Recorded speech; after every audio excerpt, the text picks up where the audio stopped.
Please welcome your MC for the evening from WJZ-TV, Denise Koch.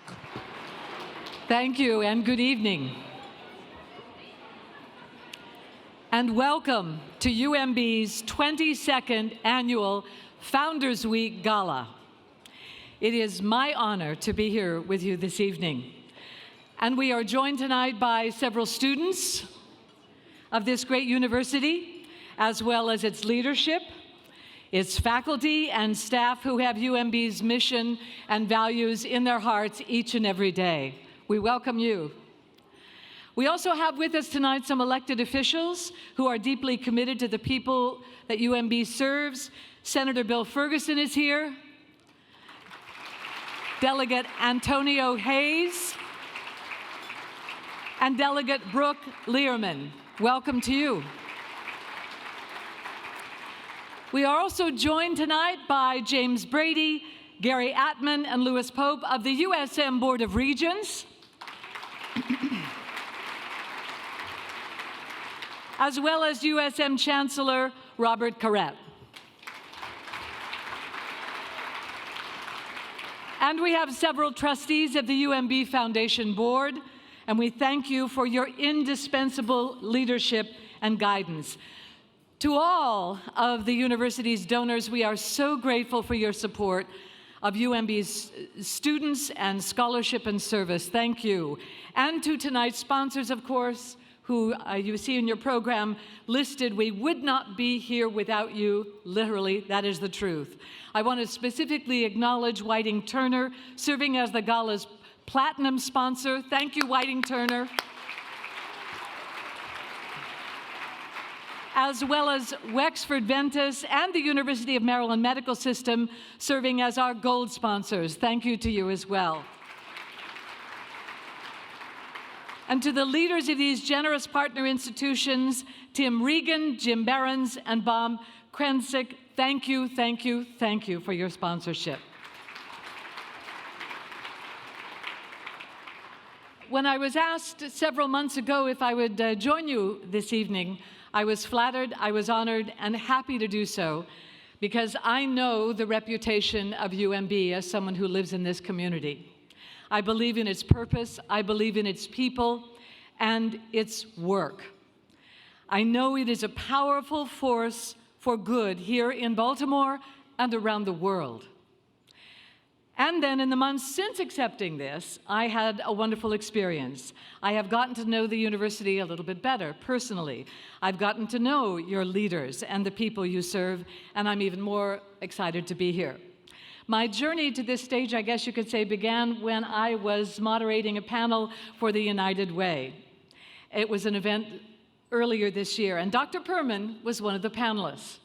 And when he was talking about UMB's mission in Baltimore, how the university serves to lift up its neighbors and the communities surrounding the campus, its responsibility to the people who live near the campus, how UMB uses its assets and expertise to be a change agent in our city, which needs its institutions to step up. And I was impressed, very impressed. And he mentioned a number of programs, specific programs that UMB does in the community. And one really struck a chord with me. So he was kind enough to write me, I wrote him back, and he gave me some of these programs, and I read about UMB's Cure Scholars Program, and how important it is that we give local children, who otherwise would not have this chance, the chance to succeed in school and to succeed in science. The chance to see what lies beyond their neighborhoods.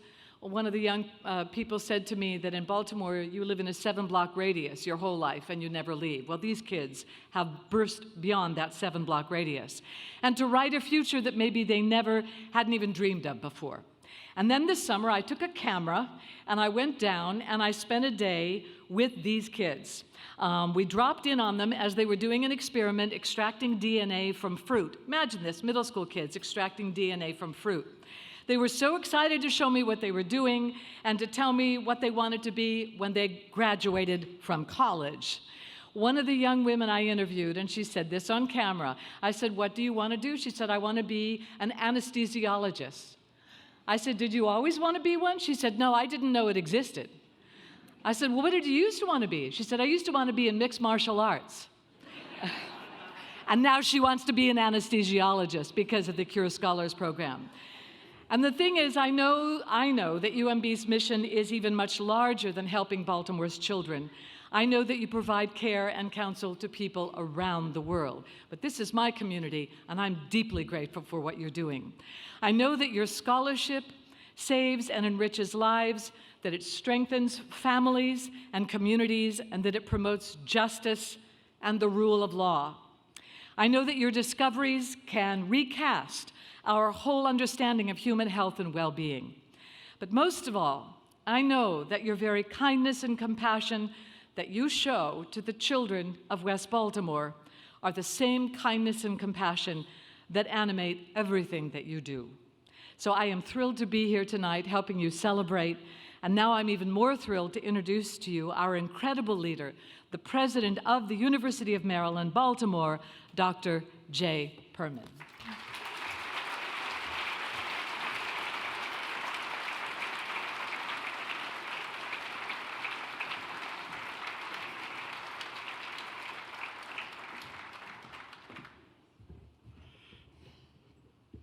Thank you so much, Denise.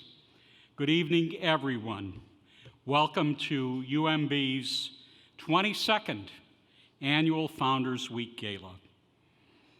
It's an honor for me to be here. And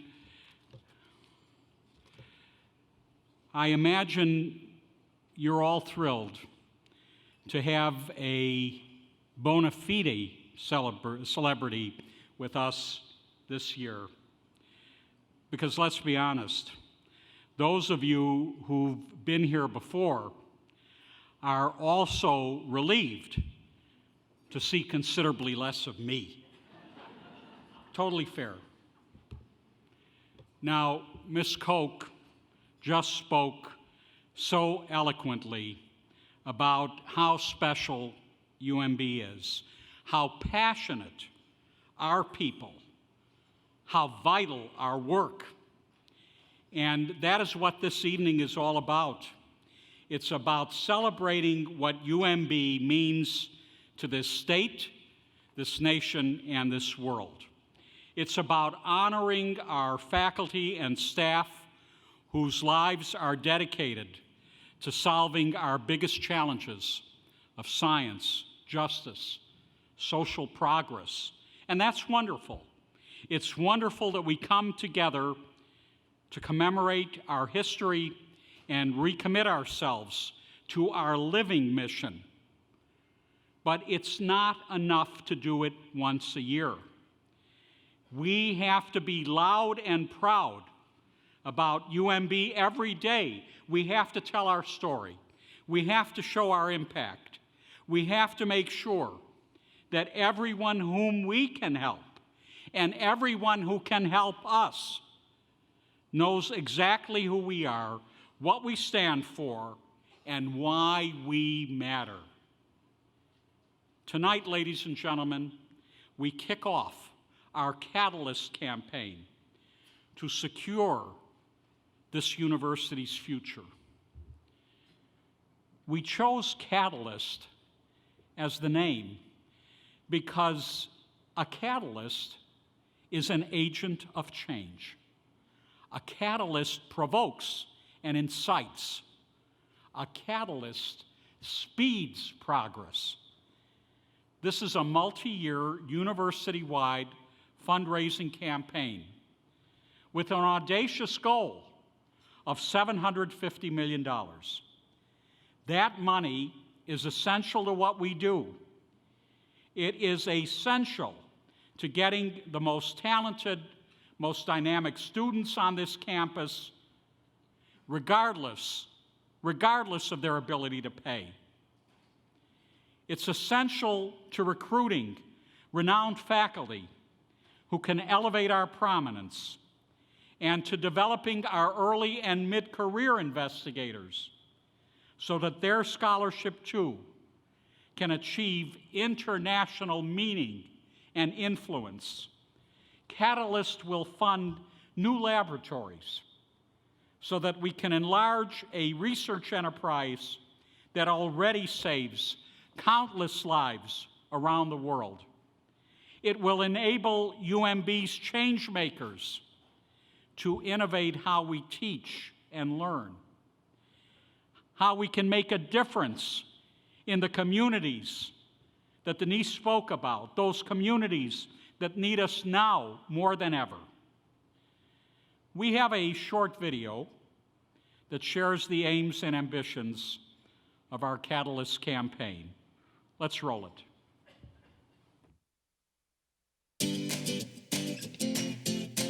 UMB is all about improving the human condition.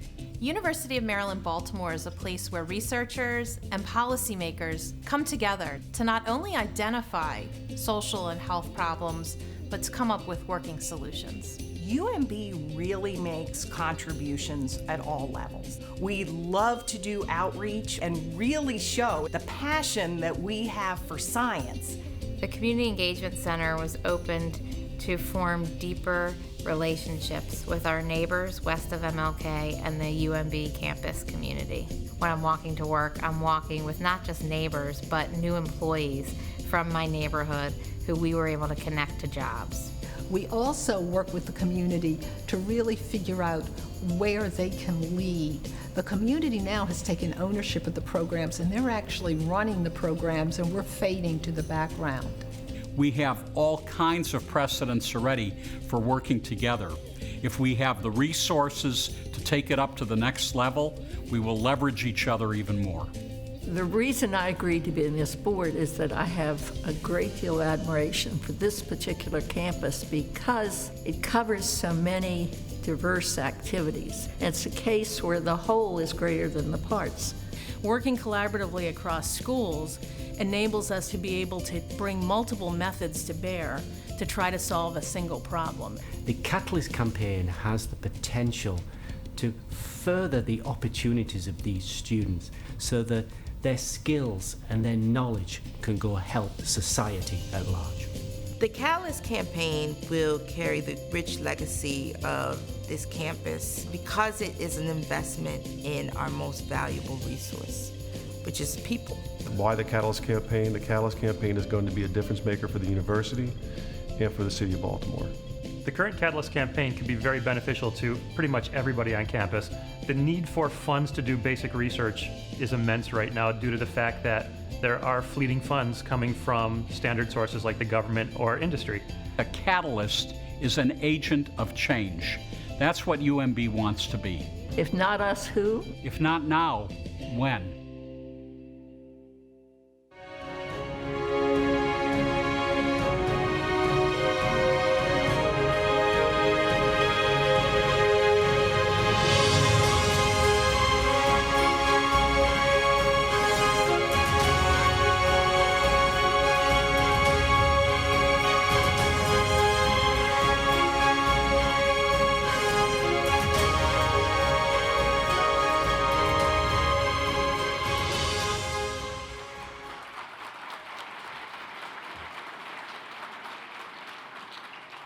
Thank you very much.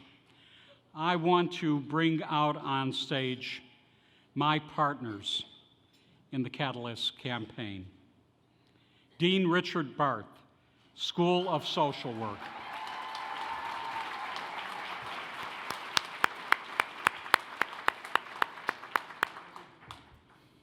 Dean Natalie Eddington, School of Pharmacy.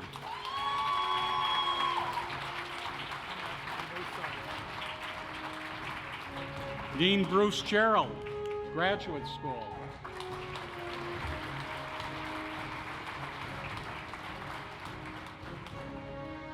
Dean Jane Kirschling, School of Nursing.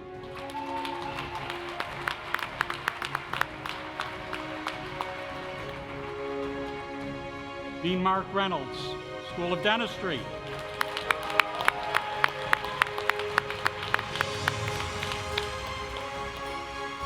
Dean Donald Tobin, Francis King Carey School of Law.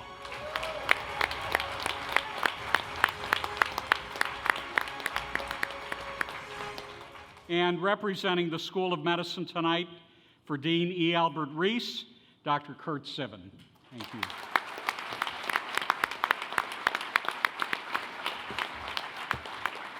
Ladies and gentlemen, I am so grateful for the vision and the passion of these leaders. And I'm grateful for their close collaboration with one another, because it's this collaboration that has always made us special. This is what makes us powerful. Catalyst, yes, will fund priorities specific to each of our 7 schools. And it will also support our collective big ideas, bold interdisciplinary projects that need all of us. Ending the epidemic of addiction, relieving people of chronic, debilitating pain, treating and curing critical diseases that diminish so many lives, advancing health, wellness, justice, and economic opportunity in communities so often left behind, growing the next generation of entrepreneurs, people who will rewrite what's possible, and joining with the University of Maryland College Park in cutting-edge projects that mine the best experiences and the best expertise of both institutions. We know there are many people out there and in here who want to help UMB change the world. How do we know it? We know it because our last campaign raised $666 million, $16 million over goal. The leaders on stage with me have seen the fruits of that campaign. For example, the W.P. Carey Foundation gave an extraordinarily generous gift that named the Maryland Carey School of Law and supported programs that have since become some of the very best in the country. The School of Medicine's Institute of Human Virology was able to expand its work controlling the AIDS epidemic in Africa and providing compassionate care to millions of people affected by that disease. And an incredibly generous gift by David and Suzanne Hillman helped build our Southern Management Center Campus Center. The center was a game changer for this university, a place where students from all 7 schools could grow together as leaders and problem solvers. So you see, just with these few examples, that our past success serves as a platform for this new campaign because we have so much more to do. The questions we ask have answers. The challenges we tackle have solutions. The dreams we have, the dreams we dream, they have promise. But we need a catalyst to make them real. And that's why we're here tonight. Please give our deans a round of applause.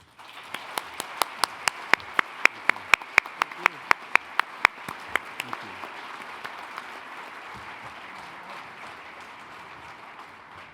Now, I've asked Dean Tobin to remain on stage with me because there are many catalysts among us this evening.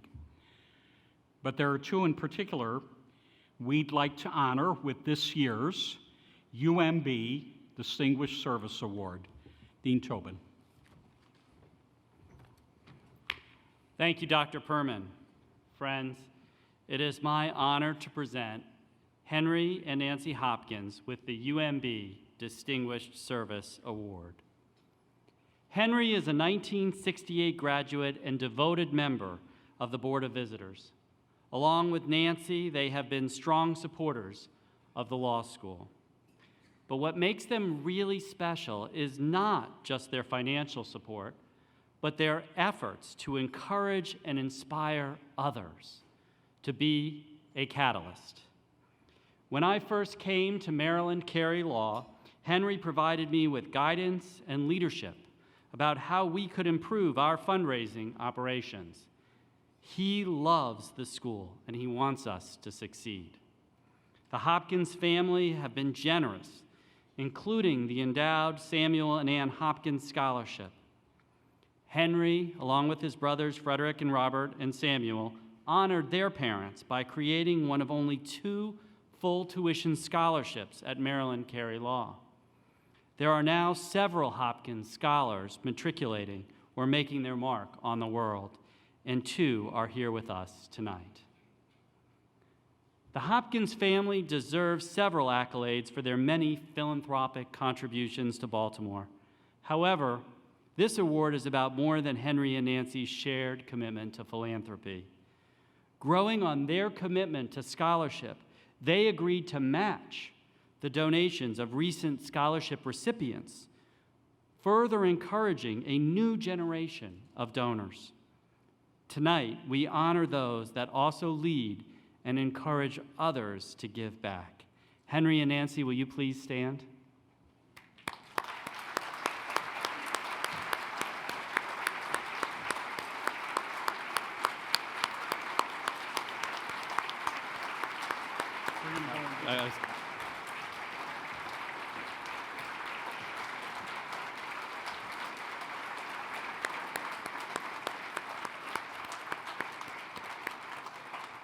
The Hopkins generosity serves as an example to all.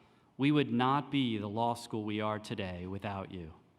Thank you for all that you have done and continue to do in service of philanthropy.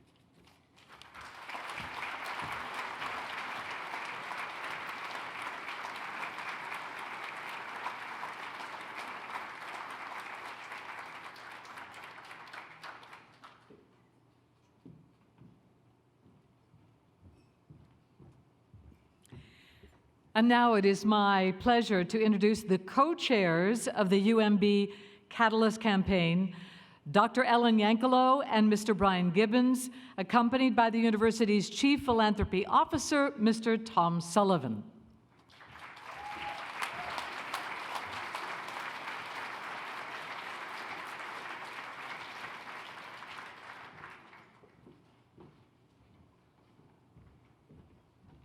It's bright up here. Good evening, everybody. It is an honor and privilege to be here tonight, together with my co-chair, Ellen Yankelo, for the Catalyst Campaign. And you may ask, why did you agree to be a co-chair of the Catalyst Campaign? I ask myself that often. And if you listen to Dr. Perman speak, he's pretty hard to say no to. So that's first and foremost. Second is, I'm a firm believer in education. And third, I really do believe in UMAB's foundational impact on the city of Baltimore. As a graduate of the University of Maryland College Park, as well as the University of Maryland School of Law, I've seen firsthand the benefits of a great education. I'll be forever grateful to the University of Maryland. It's made a transformational difference in my life. I feel like I'm one of the lucky ones, and I think it's incumbent upon the lucky ones to give back. Dr. Perman certainly has expressed his vision for this campaign and for the university. It's an honor to be part of it and to make a difference to the students, to the schools, and to the city of Baltimore. We have 210 years of success and growth at UMAB. Together, with the Catalyst Campaign, we can catapult the university into the future, and I'm sure that many of you in this room will be hearing from Ellen Yankelo and Brian Gibbons very soon. Thank you.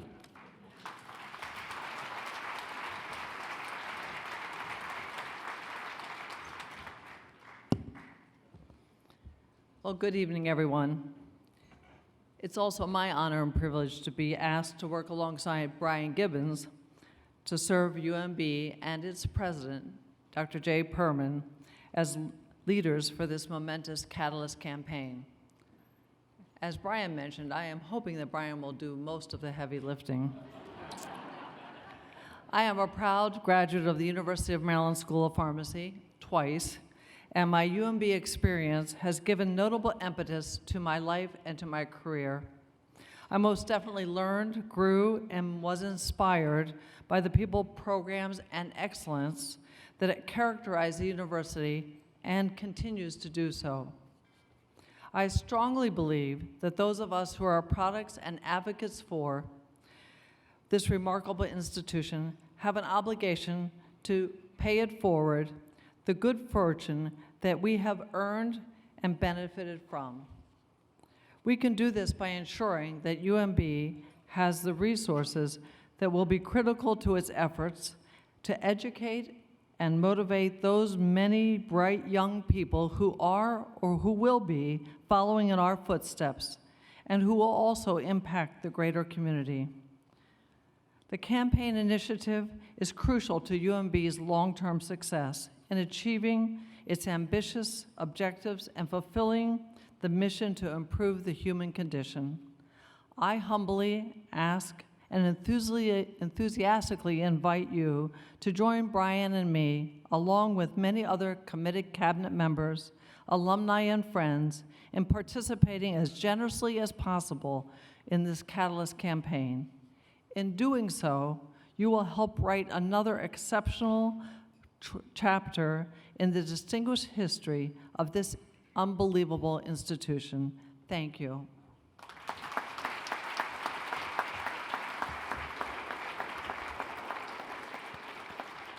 So one more salute to Brian and Ellen for their commitment to the university.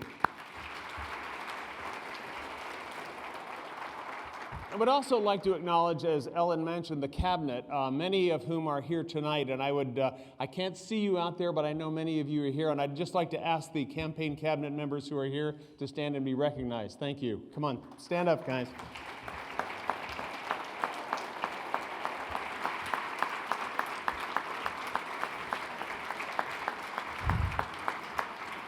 See, we convinced Brian and Ellen that there would be a lot of people to share the load. So as Dr. Perman has mentioned, we have a very significant and ambitious goal to pursue. The other day, I mean, this is kind of, intimidating. And the other day I was talking to a great friend of mine and a great friend of the university's, Bill Wood, who's our foundation board chair. And I know Bill is over here with Marie and has a great table. And, Bill does so many things for the university, and he's an inveterate optimist. In fact, he said to me the other day, he said, "Hey, rest easy, big fella. We'll have this campaign done by the end of the year." Now, I'm an optimist too, and I love Bill's optimism, but I do think it may take us a little longer than that. The good news is we have a lot going for us here. We have a tremendous history that Brian referred to, 21 decades of extraordinary accomplishment. We have unbelievable talent on this campus in the faculty and the staff and the students. We have a tremendous passion and commitment to the cause and to the work and service that we do.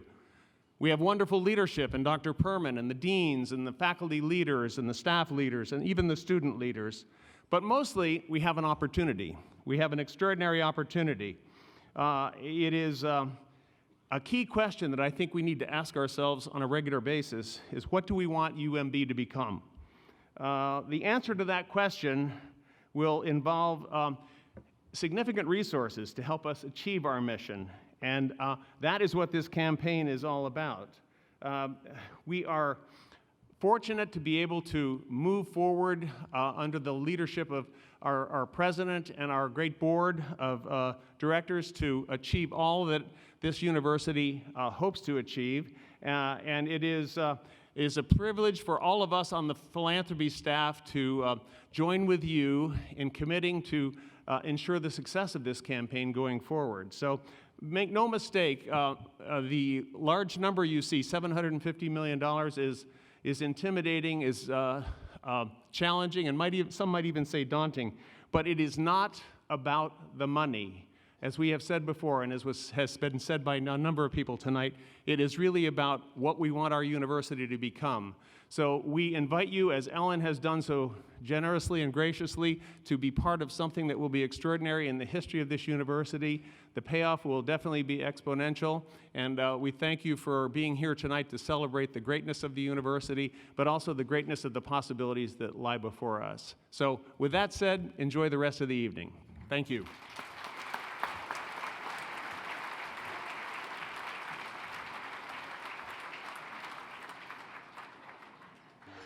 You're going to want to take your seats.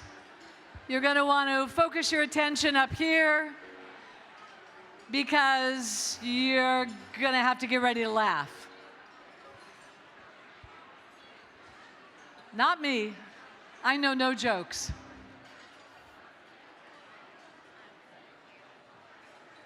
So, this is the time in the evening that we all been waiting for, when we get the kind of belly laugh that these days are very rare. If you've never seen the Capitol steps, they are fabulous. I saw them when there wasn't that much material to work with in Washington. Now I can only imagine what they're going to do for us.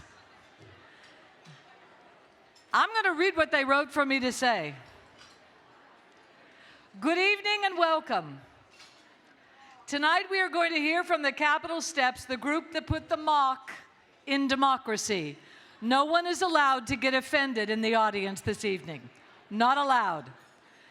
They began as entertainment for a Senate office Christmas party. Originally, they wanted to do a traditional nativity play, but in all of the Congress, they could not find 3 wise men or a virgin. The Capitol steps have been featured on the Today Show, Nightline, Good Morning America. They were recently named the greatest comedy troupe on earth by Hyperbole magazine. Sit back, get ready. Nobody can get offended. Get ready to laugh. Please welcome the Capitol steps.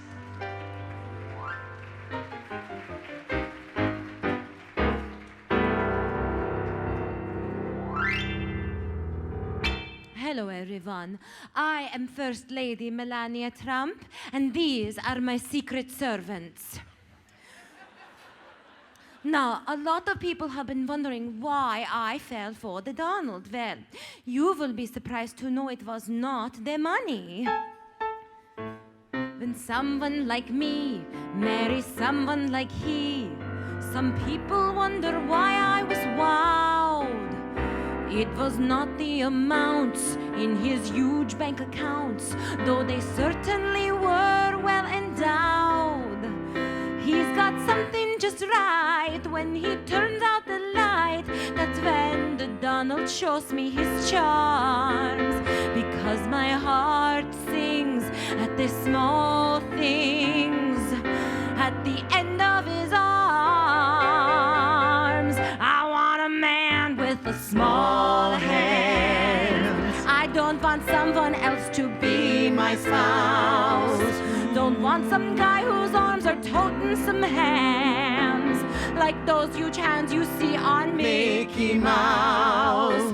I want a guy who has his own brand, a guy who wasn't dealt a full hand. He's my big love.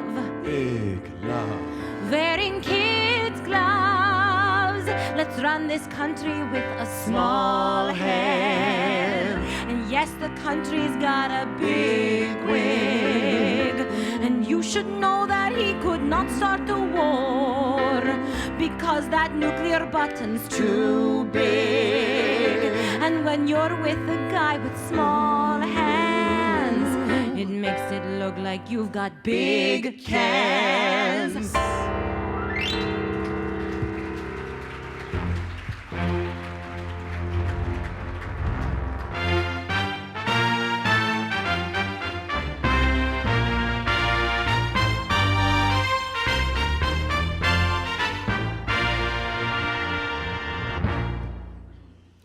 Good evening, ladies and gentlemen. I am TV celebrity, mega wealthy real estate mogul, and your president, Donald Trump. Thank you for holding your applause to the very end.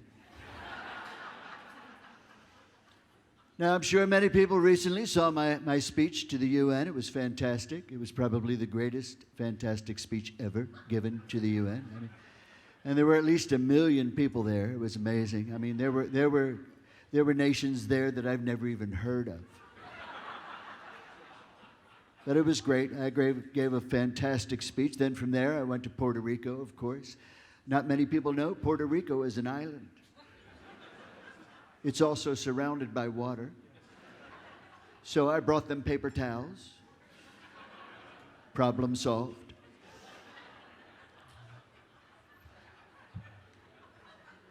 I'm waiting for you to get it. You're doing very well. Okay. And I'm sure you've been watching my latest reality TV show, The Presidency. Recently, I told James Comey, you're fired. Then the next thing I know, he's in front of a Senate committee telling people that he's afraid to be alone in a room with me. But you know what? No big deal. I used to hear that all the time from beauty pageant contestants.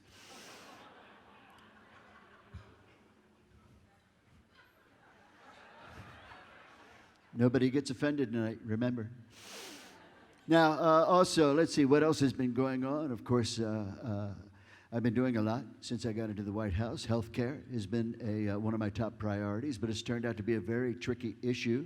Our first attempts to repeal Obamacare didn't do too well, even though the health care bill that I brought forth was fantastic. It was probably the most fantastic health care bill in history. But, you know, then the House came up with something fantastic. They really did. I haven't seen it, but I'm sure it's wonderful. Would have been real nice if the Senate had also come up with something fantastic. But, you know, it just reminds me of that old saying, you can lead a horse to water, but you can't drown it if it votes against your bill. And, of course, I'd like to address the issue of not standing for the national anthem. But before I do, I would like to make one thing perfectly clear. I broke up with Stephen Curry before he broke up with me, all right? So, you know, but hey, I'm an open-minded kind of guy. I know that there are people out there who don't want to stand for the national anthem. But, you know, hey, in other countries, in many other countries, this would not be tolerated. For instance, you would not see this happening in the great country of Namibia. That corner has read the paper, okay. But, you know, hey, like I said, I'm an open-minded guy because, you know, I do this anyway because I'm very patriotic, ladies and gentlemen. For instance, I love the Statue of Liberty, even though she's tremendously overweight. And a 3 at best. I mean, you know, let's face it. But, you know, I found with statues, you just got to grab them by the pedestal. They understand what's going on, So a little while ago, I was talking with my advisor in the mirror. And he was saying to me that I should try to be a little bit more presidential. So I'm thinking, you know, I should look at previous presidents. For instance, Ronald Reagan had Morning in America. LBJ had All the Way. JFK was hoping to send a man to the moon. Well, ladies and gentlemen, with me, you got all 3. Every morning in America, people are hoping to send me all the way to the moon.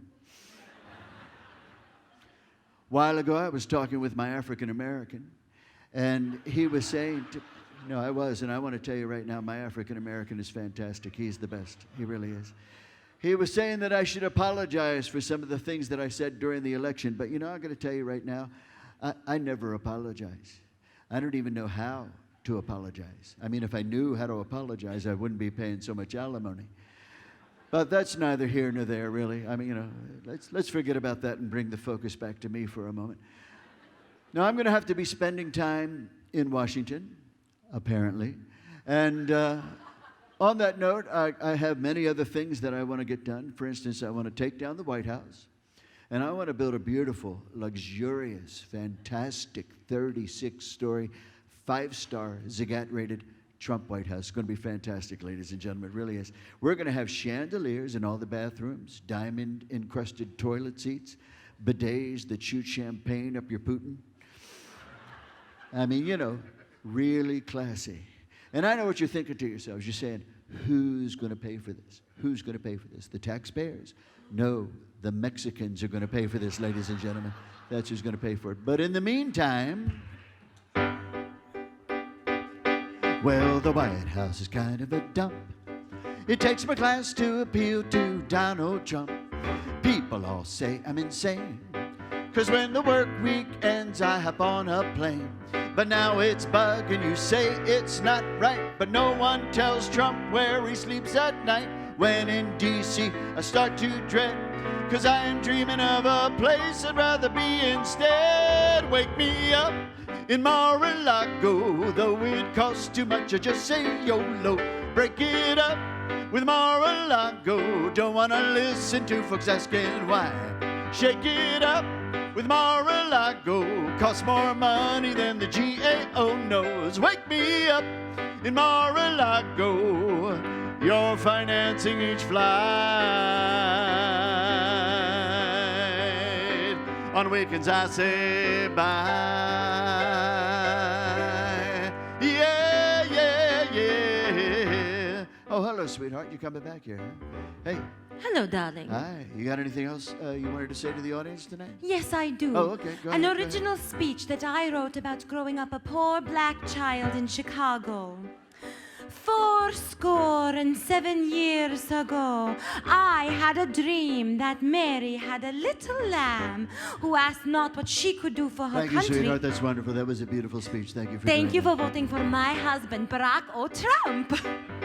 In Mar-a-Lago, I'll resume classified meetings in the dining room. Don't you like golf? You can watch me play. I like New York, it's where I wanna stay.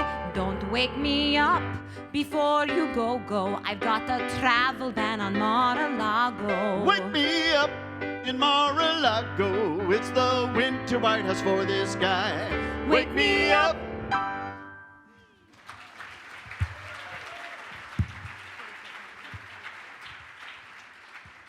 Thank you, ladies and gentlemen. And at this time, I would like to bring out a lady who I think is just really, really, really, really fantastic. She, without her, I have to say, I would not have won the election. Please welcome Kelly Ann Conway. Hi, Kelly Ann. Good to see you. You're rocking it. You're rocking it, baby. Yeah. Hey, Kelly Ann, Melania, at this point, I think nothing can stop me. Well, perhaps there's just one thing, President Trump. He's up in his bathrobe, 6 a.m., telling everybody what he thinks of them. Soon his enemies will feel the heat every time the Donald goes. Tweet, tweet, tweet. Someone stop him. Tweet, tweet, tweet. Can we block him? Tweet, twiddly-deet. Watch out for Donald, 'cause he's really on a tear tonight. I have been accused of leaking secrets, fake news. If I leaked a secret, it would be something great, like our nuclear launch codes. Hashtag ICBM 66K9775. Tweet, tweet. I'm having trouble with that crazy guy in North Korea again, Rocket Man. The other day, he called me a dotard. I think I speak for all America when I say I had to look that one up. Tweet, tweet. Millions of women marched after my inauguration. One day in office and already I've managed to get more middle-aged women off the couch than Michelle's Get Up and Move campaign did in 8 years. Tweet, tweet. He pounds his opponents, pundits in press, calling them Pathetic, you're a loser, a mess. This one is crooked, that one's cray-cray. 140 characters can go a long way. There's a crisis. Tweet, tweet, tweet. With his devices. Tweet, twiddly-deet. Maybe Melania can make it all come out all right. If I can start my cyberbullying campaign tonight. Delete, delete. Thank you, ladies and gentlemen.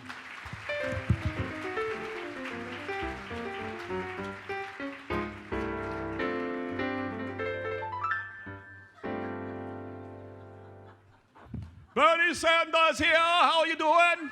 Good to see you. As you know, I'm the senator from Vermont, as you can tell from my accent. Now, as you know, I am pushing universal health care, Medicare for all. The Medicare system started under Lyndon Johnson, I remember, in 1965. I remember because I was a wee 68 years old. Some people think it's all a Democratic system. It is not. Republicans take advantage of Medicare. And for example, under it, Dick Cheney has changed all of his body parts. We have had to issue him a new Social Security number. Anyway, I want you to know, I am an independent. I never wanted to be a Republican or a Democrat. I just could not bring myself to join a party that would have me as a member. That's a joke from my favorite Marx brother, Carl.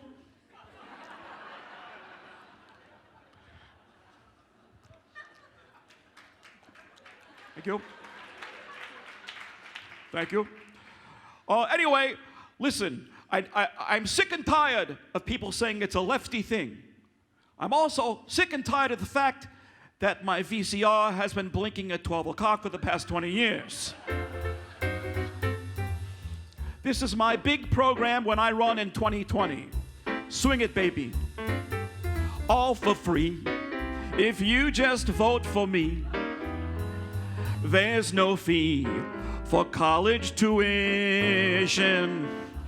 If your son is heading for jail now, we've got funds to send him to Yale now. If you work for a boss who's a jerk, get paid leave for mental distressing. If you are smart, take my bleeding heart and have it installed for free. Tummy tucks used to cost major bucks. Huh, huh. Get yours free before swimsuit season. If you think your dog is no fox, we've got funds to send your dog Botox. Don't resist. Come join with this socialist.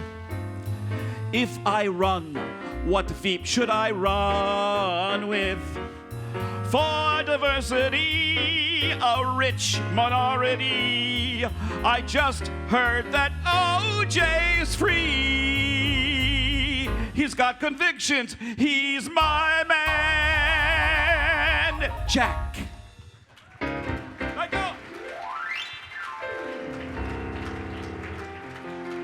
Ladies and gentlemen, please welcome former President of the United States, Barack Obama.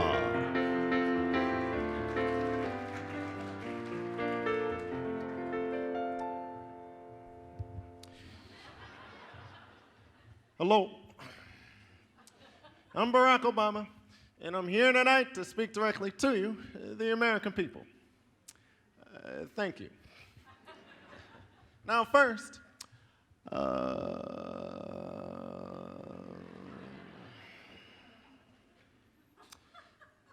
recently, I was criticized for giving a speech on Wall Street, on which I was paid for $100,000. Now, to put a little perspective on this, Michelle and I both can now afford membership at Mar-a-Lago. You know, but let them criticize. After all, I am not the President of the United States anymore. As you all are well aware, that job now belongs to Donald Trump. Jesus. Yep. Now here's a man who consistently called for the surfacing of my birth certificate. So now I'm calling for the birth certificate of whatever that is living on Donald's head. I don't like it. Also, Donald Trump would have you believe that immigrants are coming over and taking jobs from Americans.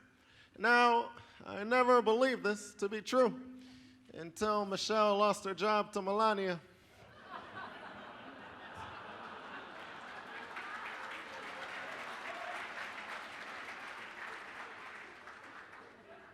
Think about it.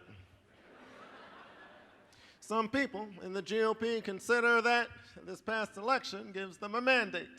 There are those who reject the idea of a mandate. There are those out there who believe that mandates lead to gay marriage.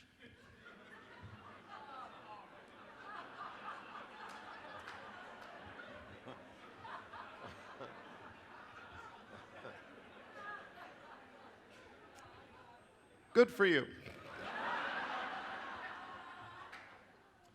And now, as you know, welcome back. And now, as you know, we Democrats got shellacked in this past election. So my party is forced to take a nice, long, hard look at ourselves. So tonight, I've invited my brother from another mother, Joe Biden.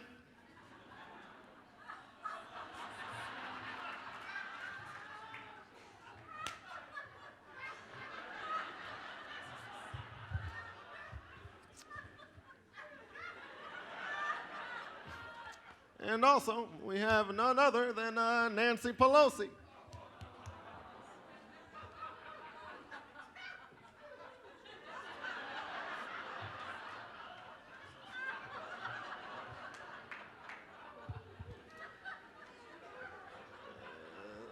So that we can put our heads together and figure out how to keep the GOP from beating us in future elections. So let's just get straight to it. Nancy.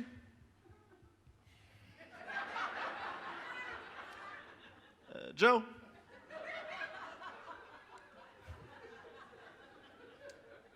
Something or someone associated with the Democrats is unpopular amongst voters. Seeing as how my approval ratings were higher than Willie Nelson on a Saturday night, I know it couldn't have been me. But if we put our heads together, I'm sure we can figure this out. After all, we make a great team. I provide executive experience. I have the legislative knowledge. And I am also here. Mr. President, I think it's clear we're not playing to our base voters. You know, I have to agree with that, Mr. President. We have to stop moving towards the middle and reconnect with our base. And not connected with our base.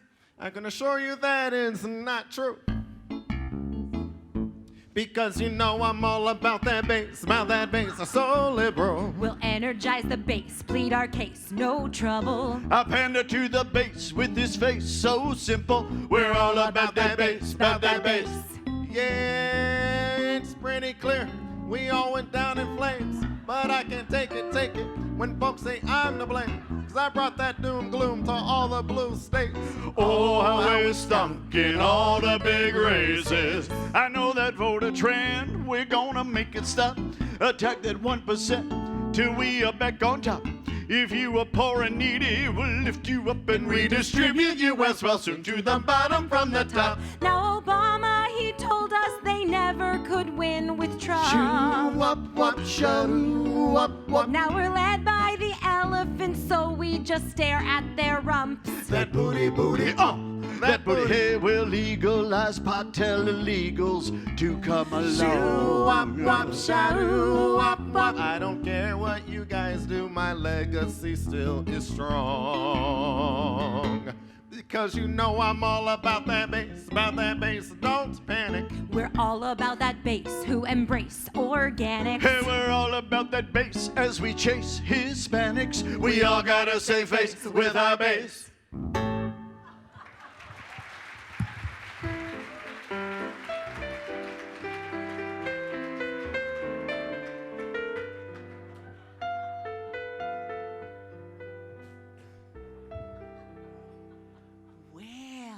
Hello, everyone. I am Secretary of Education.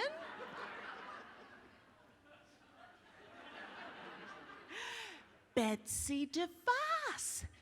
Yeah. That's right.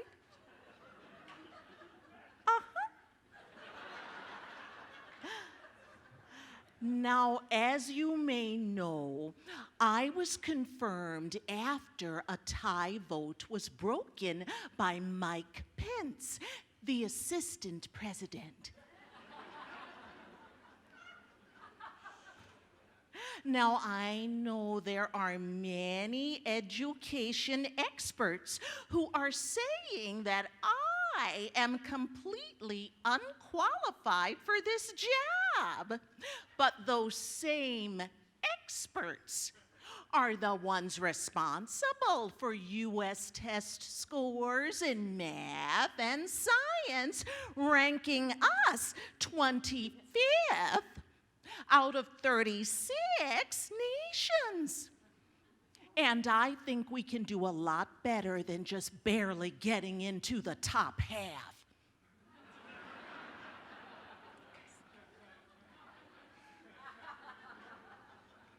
And I know that there are many, many books written in opposition to my views on privatizing education.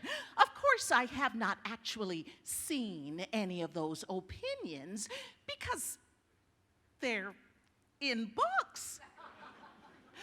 But I promise I'll be the best darn Secretary of Education I can. Don't know much about history. I'll throw out biology. Don't know if our kids beat Ecuadors. I don't know if Jesus rode a dinosaur. But there's one thing I know is true. Give senators $100 grand or two, and you can be in the Trump cabinet too. You!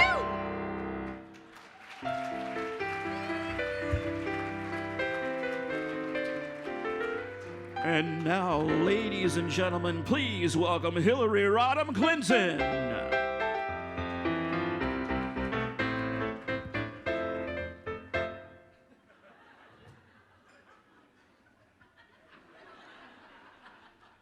Ladies and gentlemen, thank you. It is an honor to be here with you this evening. And as you know, thanks to a late October surprise, I did not win the election, which was really bad news because I had already moved all of my things into the White House. Now, it is true. Hindsight is 20/20, and I could have done things differently to win over some votes in some of those swing states. And it was definitely a mistake not making a single campaign stop in Moscow. Now, as I think you might have heard, I've recently published a book called What Happened.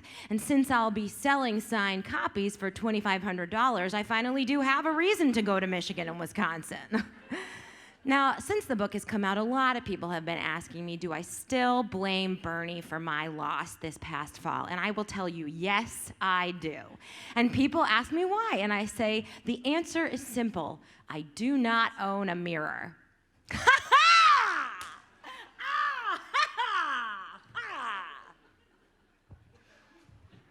But seriously, another rich white guy in the White House instead of a woman? Are you aware that the last 44 and a half presidents have all been white men? At first, I was afraid. I was stupefied. Kept thinking I could never live if once again denied. That I'd show my poise and smarts out there on the campaign trail. One small detail, I was not blessed with being male. And now Trump's in. What a disgrace. Though I got 3 million more votes than him in this White House race, for 8 years I waited my turn to finally be named your queen. Then my firewall of states fell to that talking tangerine. Do you think I'd go say that I'm done? And I will pimp slap the next person who says Bernie would have won. My ambition's still alive. You know that I am in too deep. When Chelsea runs in 2020, she will name me as her Veep. And on that day, I'll make the case that collusion with the Russians helped my Chelsea win the race. With the White House in my reach, my own daughter I'd impeach. I will survive.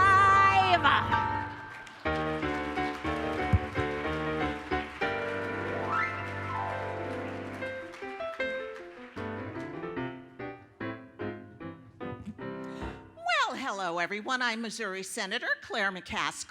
And as you may know, there's been a great deal of discussion regarding Russia's involvement with our last presidential election. Well, let me just say that for over 10 years, I served on the Armed Services Committee with then Senator and now Attorney General Jeff Sessions, and I cannot imagine one reason why a member of my committee would need to meet with a Russian ambassador. That's for those losers on the Foreign Relations Committee. But nevertheless, we're going to get to the bottom of this. Please welcome Attorney General Jeff Sessions. Hi, Claire. Now, Donald Trump is not happy with me because I recused myself. And I just want to say, I'm not going anywhere. I am stuck here like a Confederate statue on a hot Alabama day. Now, this partisan politics is giving me a headache. Could you get me my fainting couch and a mint julep? Here's a question, Mr. Sessions. Raise your hand and tell us, please. Though we've not seen repercussions, it appears after discussions that you did meet with the Russians. You said that wasn't true. We found communication between Russia and you. Now the truth is out. What are you gonna do? La la la. La la la la la la la la la la. La la la la la la la la la la la. Here's a question, Claire McCaskill. How about you tell us, please? Just 'cause Democrats keep losing, are you blaming Russian schmoozing? I find that it's amusing, 'cause you met with Russians too. You say you forgot, then you tweeted. Audience, do you think that's true? Just sing lie, lie, lie if you think we both are through. La, la, la. Come on, everybody. La, la, la, la, la. Put your arms up. And no singing. A lighter and everything like this. La, la, la, la, la, la. Can we forget the Russians yet? I would say niet.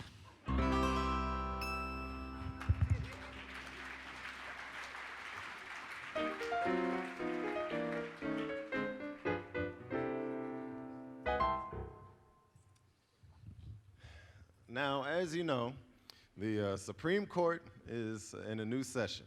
And due to the newly appointed Neil Gorsuch, many Democrats are concerned that the court is going to swing right. Barack Obama appointed Elena Kagan and Sonia Sotomayor, two of the youngest justices on the court. There's concern of many Democrats that the other two liberal justices were getting pretty old. And naturally, there was concern that they would have their jobs longer than they should, but don't believe this. They are just as spry as ever, and the four liberal justices came together and formed a fantastic singing group. You've all heard of the Supremes?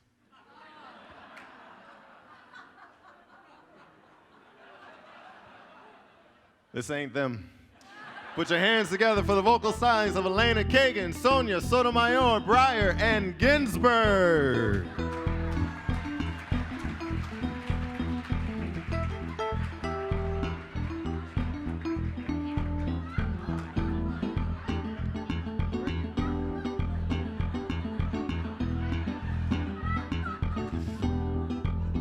Well, we're a little concerned, to tell the truth, about the health of Steve and Ruth. I'm getting old. So few friends. My legal briefs are now depend. Are they all right? Are they ill? Don't give Trump more seats to fill. If the court starts to sway, even atheists will pray. As long as he is drooling, Justice Breyer can keep ruling. Gotta keep him alive. Keep him alive. Older than you're thinking, Ruth, baby, said Abe Lincoln. Gotta keep him alive. Keep him alive. Ah. Oh, hey. Keep him alive.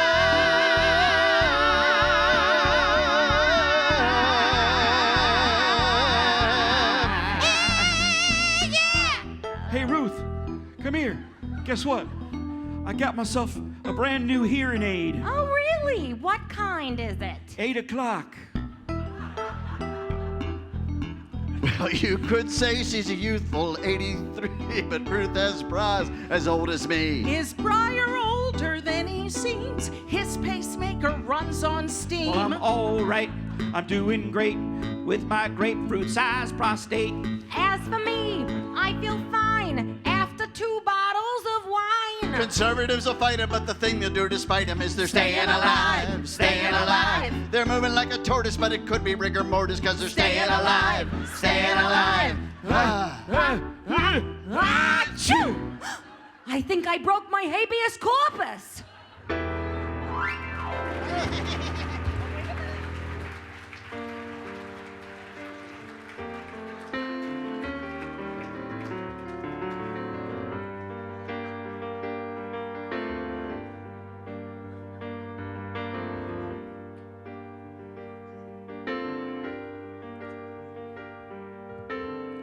'On a dark desert highway, staying just out of sight.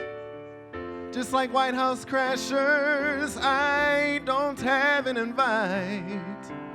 Up ahead in the distance, just past the cactus and sage, I know I can find a brand new job, and I'll make minimum wage. Walking inside the border, many stars out tonight, and I was thinking to myself, this place is heaven if you were just white. Then I see a bright searchlight, it was heading my way.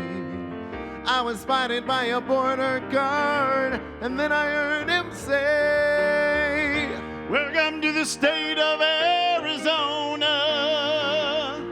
Have your papers, please, or you'll have to leave.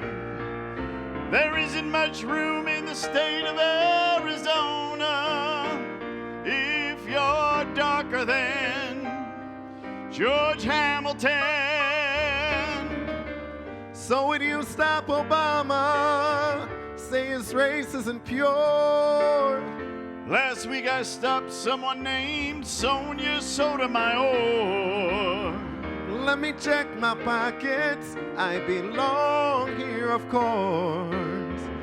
I will show you my proof now, if you will show me yours. Welcome to my homeland, I was born here. Yes, we've been here 5,000 years. I'm Navajo, we own this land, you're on here. We fight illegals too, since 1492.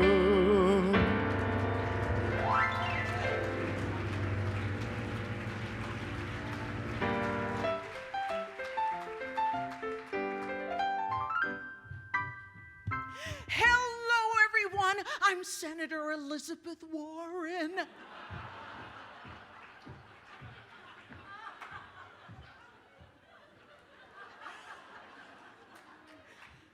Now, as a former professor, I am very concerned about the state of education in our country. Now, we progressives have got to get our message out. Just last week, I had to sternly lecture an entire classroom of students who were completely unversed in the women's rights struggle. Was I too hard on the first graders? I think not. Now, there are some folks who, just for the sake of argument, I will refer to them as idiots, who prefer a more traditional education, but they would be wrong. So, I have decided to start our lecture here tonight by telling you all the jokes that feminists find funny.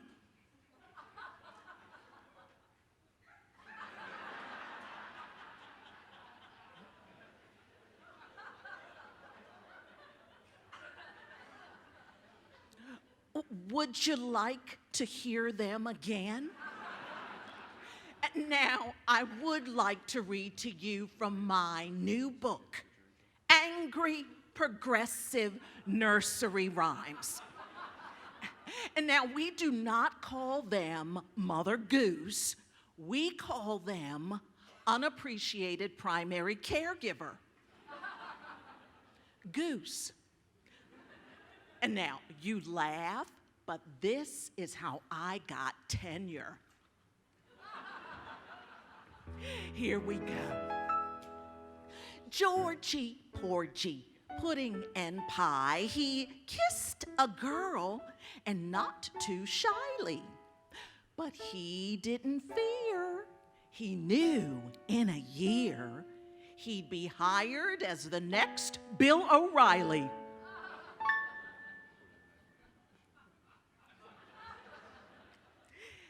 Rub-a-dub-dub. 3 men in a tub gave local officials angina. Police soon appeared, and one thing was clear: they'd have to leave North Carolina. That's my favorite. And finally, Little Bo Peep has lost her speech. Mitch McConnell said she had talked plenty. So she's silenced for now, but she's taken a vow that she's running in 2020. Thank you.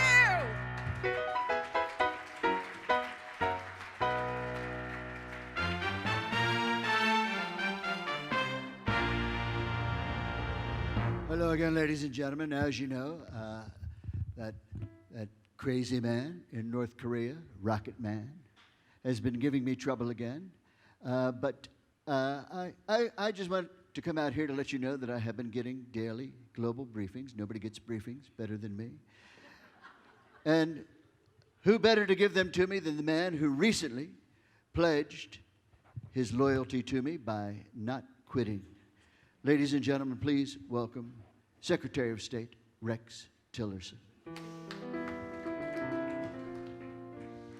There's a country that's causing quite a stir. Korea, Korea, Korea, Korea. Now I have to remember to say nuclear, not nuclear. Korea, Korea, Korea, Korea, Korea, Korea. Korea, they keep testing nukes in Korea. Before opening my mouth, is it the north or south that's bad? Korea, look on the map for North Korea. Bombs will keep them in check. You're pointing to Quebec. My bad, Eureka. Here's a plan to show I'm no moron.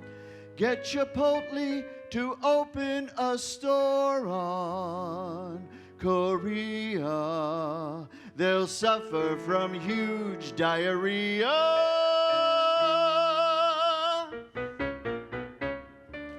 Donald Trump's had enough, so now he's talking tough with one of the Koreas.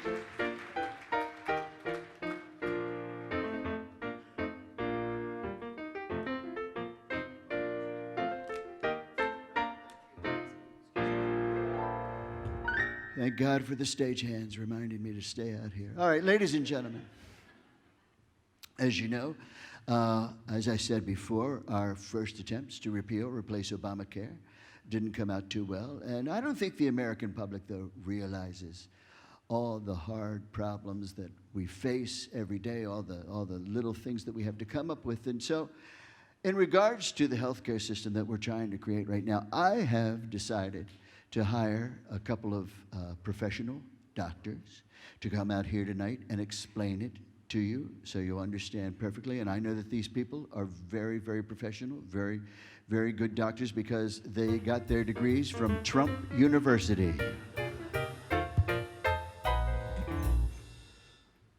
Hello, I'm Sam. And I'm Ella. And together we're Sam and Ella. See, they're sick already. You know, Americans pay too much for health care. So just call 1-800-DOCS-R-US To get the I can't believe it's a health care plan. Call now and get your own at-home eye exam. You know, an eye exam can help you live longer. How's that? It'll make you dilate.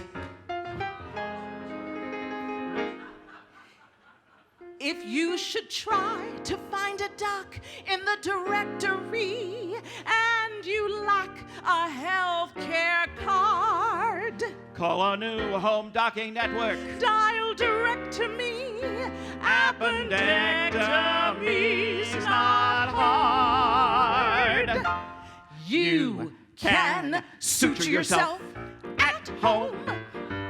Suture yourself in front of your family. We'll do it for just a song. Who cares if maybe we get it wrong? Consider your home well stocked. Your Hoover can do liposectomy. If you want to bob your nose, just use a wrench and a garden hose. Over the phone, I'll help you do your own vasectomy. An electory quick snip. And if your scissors make a slip, then you can say to me, that's okay, Doc, keep the tip. Who offers a cheap CAT scan? A veterinarian. If we're the doctors that you always call up first. Knock, knock. Who's there? I drop. I drop who? I dropped my kielbasa into my patient during an operation. Did you find the missing link? No, because when the president and Congress fight about health care, it's the patient who always ends up with the worst.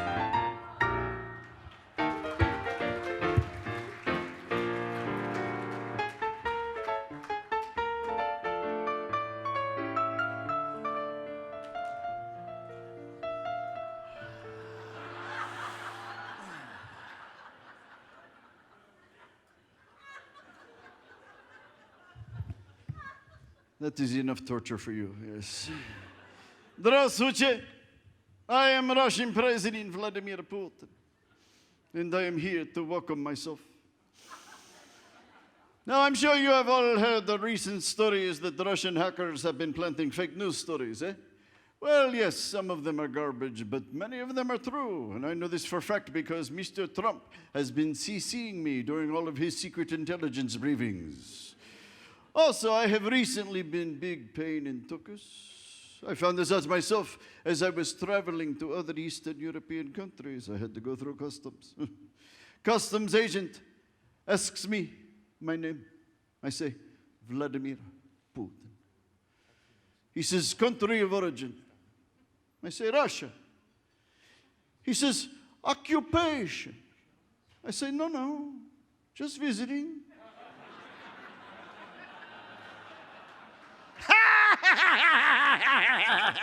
See, we make joke, huh? So, then I find out your former Secretary of State John Kerry wishes to speak with me, eh?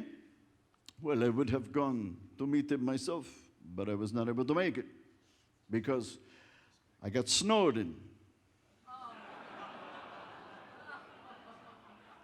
Brum-ching. Anyhow, I digest.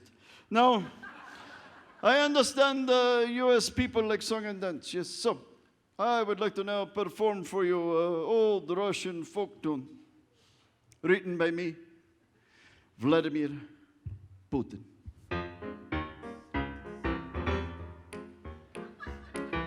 My name's Vlad. When I get mad, like in Ukraine, when there is pain, I send warship. Putin on the blitz. U.S. force you must exert. This makes me take off my shirt. You say, tisk, tisk. Hey, Putin is a risk. Although U.S. sends threats, I just don't see ya coming all this way to help Crimea. Yeah, I wouldn't want to be ya. Every plan to stop this threat makes me jump up and scream. Yeah, when Cold War heats, I gave Obama fits. Hey, we were matching wits. Yeah, Putin never quits. I'm Putin on the blitz.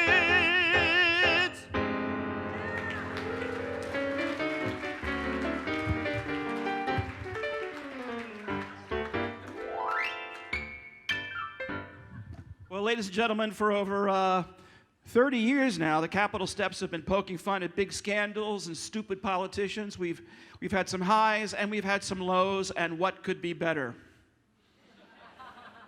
Okay, I'll say that again. JDs and Lentilman, for over 30 years now, the Capitol keps have been poking fun at skig bandals and poop-but politicians. We've had some lies and we've had some hoes. And butt could be wetter. Now, we at the Capitol Caps, we like to focus on the pearl of politics, where usually the P-Republicans screw up and then the Kremlins party. Then the Kremlins screw up and the P-Republicans party. And that's why we like to call it the poo-tardy system. But tonight's story is about our most recent erections. Because your fears, the wool hurled ends up gusting a butt while we have to lick a new Peter. I'll wait for you. And that new Peter is Tronald Dump. Right, are we scrotally toed or what? I mean, thought were we winking? The POG had all kinds of pricks for president. There was Cred Twos, senator from Texas. There was Rarco Mubio, could have been the first Pratino Les. Then there's the pest of the rack. Guys like Ken Barson, Pand Rawl, Con Jasek, Chris Christie.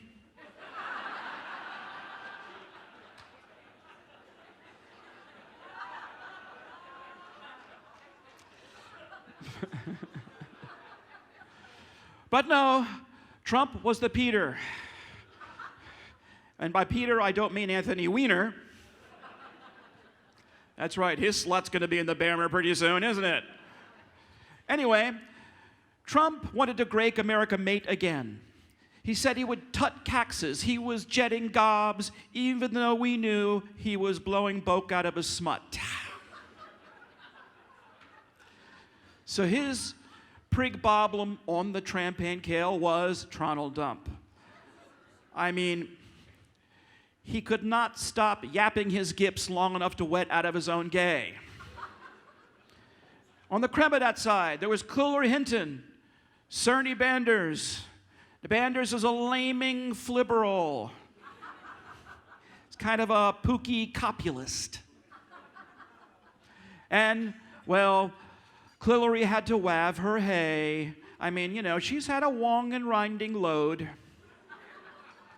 Akin Barkinsaw, she said she would not cake bookies. Though she never fet soot in Unork, she became their Sioux senator.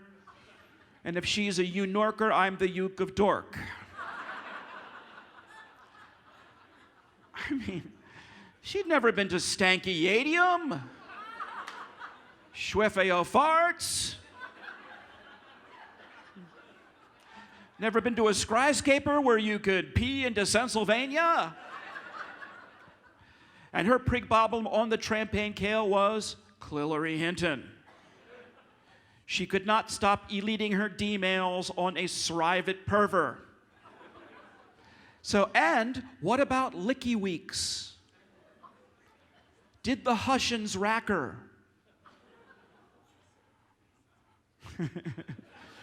Was Snootin' pooping on her?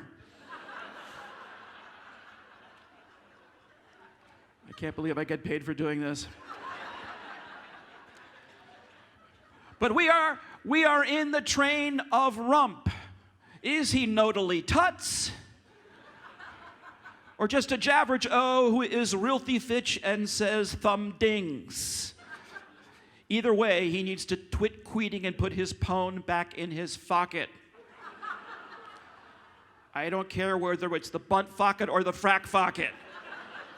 One of those fockets. So the story of my Maury is this. For the next Your Fears, let's all really try to keep soap in our holes. Because surely there's a hand grope in the future. Thank you.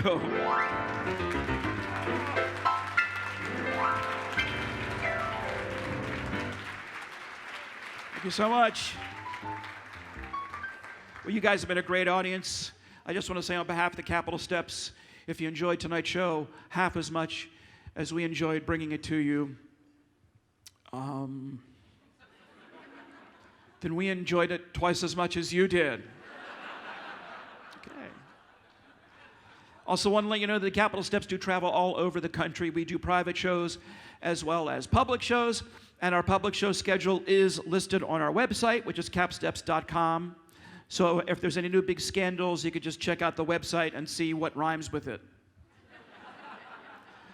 And also, if you go to the website, you can print out a copy of the words to the backwards talk routine and take them home and amaze your nens and frabers. But I must warn you, you really might start to stink like that. Whew. Okay. You know, tonight we've done some jokes and we've done some songs about our current political climate, but we are left with our last most important thought. Oh, Canada, could we come live with you? We think it's clear America is screwed. You are nice, that much we do know. And you've got Justin Trudeau. We will sell our cars, oh Canada, and drive Zambonis to our shows. Please let us come. We love Montreal. Oh Canada, oh let us join you all. Oh Canada, oh please don't build a wall.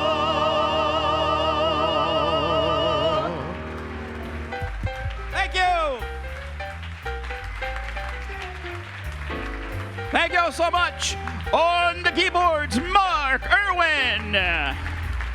Thank you so much. We are still the Capitol Steps.